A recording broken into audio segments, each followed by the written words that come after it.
있는지, 이번 사건처럼 피해자가 여럿이고 범행 수법이 계속 반복되는 패턴을 보이는지 이런 걸 다 종합적으로 보세요.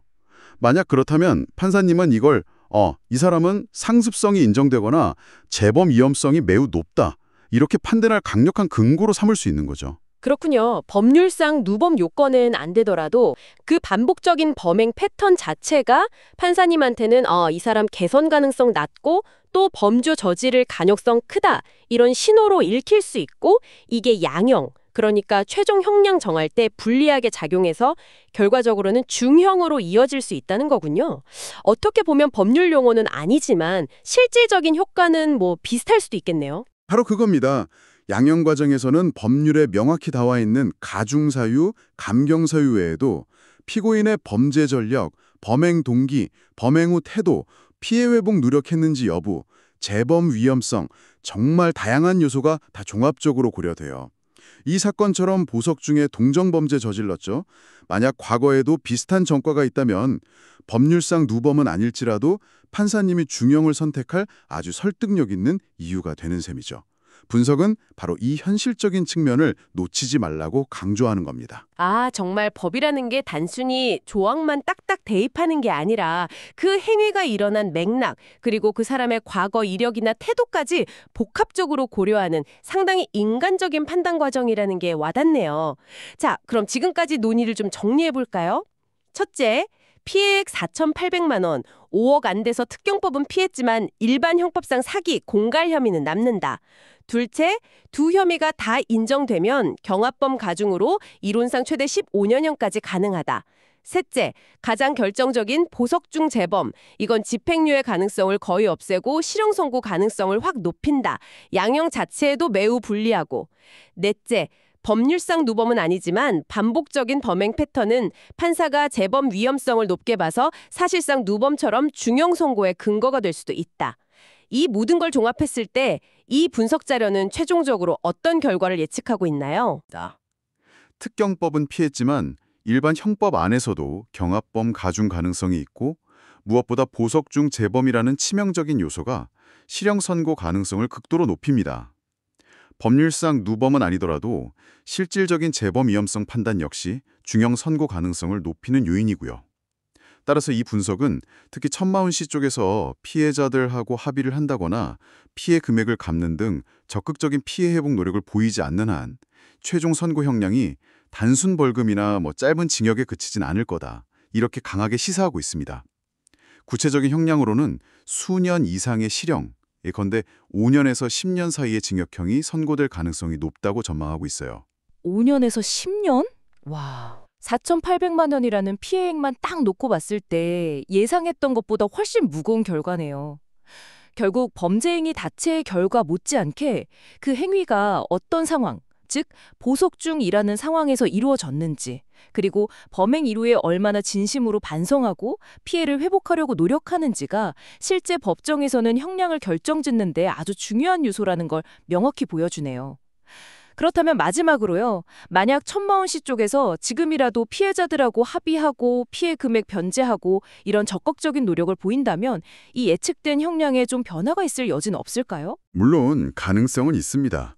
피해자와의 합의, 그리고 실질적인 피해 변제, 이건 양형 과정에서 판사님이 고려하는 가장 중요한 유리한 참작 사유 중 하나예요.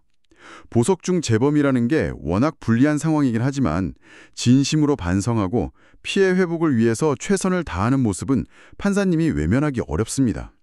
이게 실형 자체를 피하게 해주거나 형량을 막 극적으로 낮추긴 어려울 수 있겠지만 예측된 5년에서 10년이라는 그 범위 안에서 가능한 한 날정 쪽의 형량을 선고가 될 가능성은 열어줄 수 있습니다.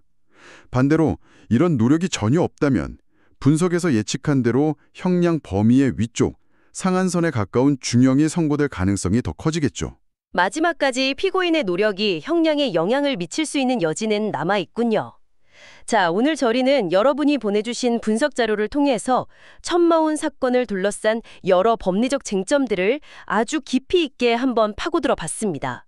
특경법 적용 기준부터 경합범 가중계산법, 그리고 무엇보다 보석 중 재범이라는 이 특수한 상황이 법원의 판단에 미치는 엄청난 영향까지, 법조안 그 이면에 숨겨진 실제 법 적용의 복잡하고 좀 미묘한 측면들을 살펴볼 수 있었네요. 그렇습니다.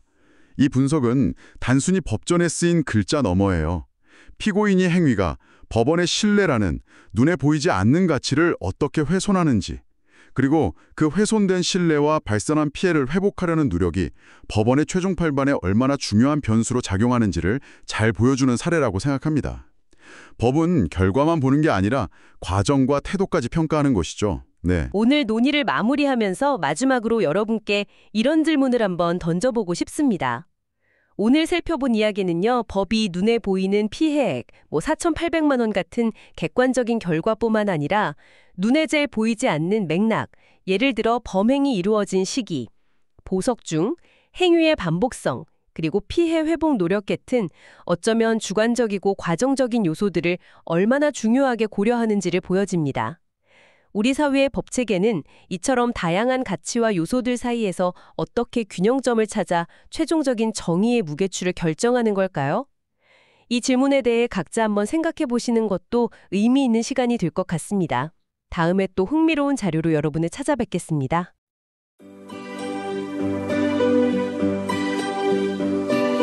법은 어렵지 않아요. 법은 불편하지도 않아요. 법은 우리를 도와주어요. 법은 우리를 지켜주어요. 살기 좋은 세상은 법이 살아있는 세상. 우리 모두 법 안에서 자유로울 수 있어. 행복한 이 세상은 법이 지켜지는 세상. 작은 것을 지켜도 느껴지는 큰 보람. 기본이 세워지는 기분 좋은 세상.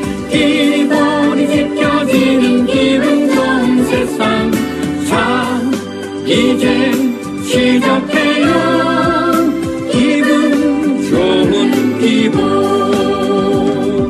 우리 모두가 지킬 수 기분 좋은 기본.